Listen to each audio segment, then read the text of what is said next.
चलिए जरा कल्पना करते हैं, हम एक प्राचीन युद्ध भूमि में खड़े हैं। हजारों सैनिक आमने सामने हैं, हवा में एक अजीब सा तनाव है। लेकिन इस पूरे शोर और हंगामे के बीच एक महान योद्धा के मन में एक बहुत ही गहरा नैतिक सवाल उठता है। एक ऐसा सवाल जो यकीन मानिए आज भी उतना ही जरूरी है। तो ये शब्द आते हैं अर्जुन के मुख से। वो अपने मार्गदर्शक और दोस्त कृष्ण से कह रहे हैं, इसलिए हे मधुसूदन, हमें उनके वध में शामिल नहीं होना चाहिए। अब इन शब्दों में जो सबसे दिलचस्प बात है ना, वो है इनके पीछे छुपी हुई दुविधा। ये सिर्फ लड़ाई से पीछे हटने की बात नहीं है, नहीं, मामला इससे कहीं ज्यादा गहरा है। तो चलिए इस मामले की तह तक चलते हैं। सबसे पहले ये समझना जरूरी है कि अर्जुन आखिर खड़े किसके खिलाफ हैं। वो कोई अनजान दुश्मन नहीं है, बल्कि उनके अपने ही भाई कौरव हैं जो अन्याय के रास्ते पर चल रहे हैं। और देखिए, इसमें कोई कंफ्यूजन या शक नहीं है। अर्जुन को ये बिल्कुल साफ साफ दिख रहा है कि कौरव पाप से अंधे हो चुके हैं और जो कुछ भी वो कर रहे हैं वो सरासर अन्याय है। तो यहां सही और गलत के बीच की लकीर एकदम साफ है। और बस यहीं से जन्म लेता है अर्जुन का वो असली नैतिक सवाल। ये सवाल ही है इस पूरी चर्चा की जड़, जो हमें युद्ध की हिंसा से कहीं आगे ले जाकर एक बुनियादी इंसानी कश्मकश के सामने खड़ा कर देता है। देखिए, ये समझना बहुत जरूरी है कि अर्जुन किसी अज्ञानता या भ्रम में नहीं है।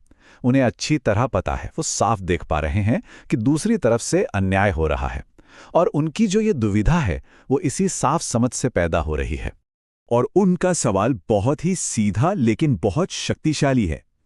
अगर वे पाप कर रहे हैं तो हमें भी वही पाप क्यों करना चाहिए?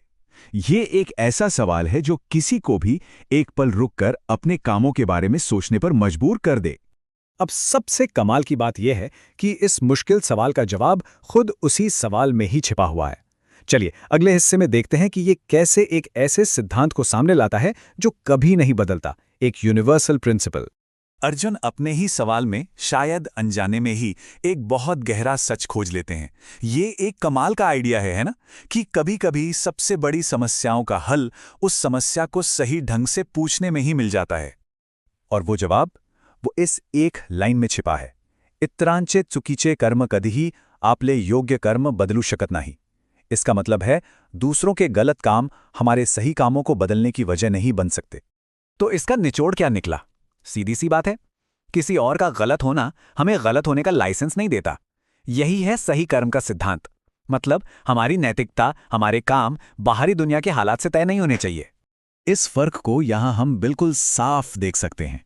एक तरफ हैं कौरवों के काम जो पाप और अन्याय से भरे हैं, और दूसरी तरफ हैं हमारे काम जिनका मकसद होना चाहिए पाप से बचना और धर्म के साथ खड़े रहना। अर्जुन को यह एहसास होता है कि ये दोनों चीजें एक दूसरे पर निर्भर नहीं हैं। अच्छा, तो अब इस प्राचीन सिद्धांत को आज की दुनिया में लेके आते हैं, क्योंकि इसकी अहमियत आज भी उतनी ही है जितनी हजारों साल पहले थी। देखिए, ये जो सिद्धांत है ना, ये सिर्फ कुरुक्षेत्र के मैदान के लिए नहीं है। असल में अर्जुन की ये दुविधा उन हजारों नैतिक दुविधाओं जैसी है जिनका सामना हम सब अपनी रोजमर्रा की जिंदगी में करते हैं।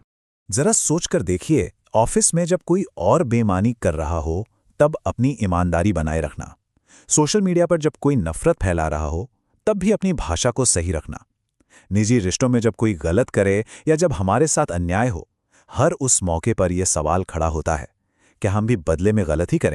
तो आखिर में हम सीखते क्या हैं? सबसे बड़ी बात जो सामने आती है वो ये है, हमारे काम हमारे चरित्र को बनाते हैं, ना कि वो काम जिनके जवाब में हम कुछ कर रहे हैं। हमारी अपनी नैतिकता इस दुनिया के शोर शराबे और उथल पुथल के बीच एक स्थिर ताकत होनी चाहिए। तो अंत में ये एक सवाल हमारे सामने खड़ा होता है, अन्याय से भरी इस दुनिया में किसी के भी कामों को क्या चीज तय करती है, दूसरों का बर्ताव या फिर उसके अपने सिद्धांत?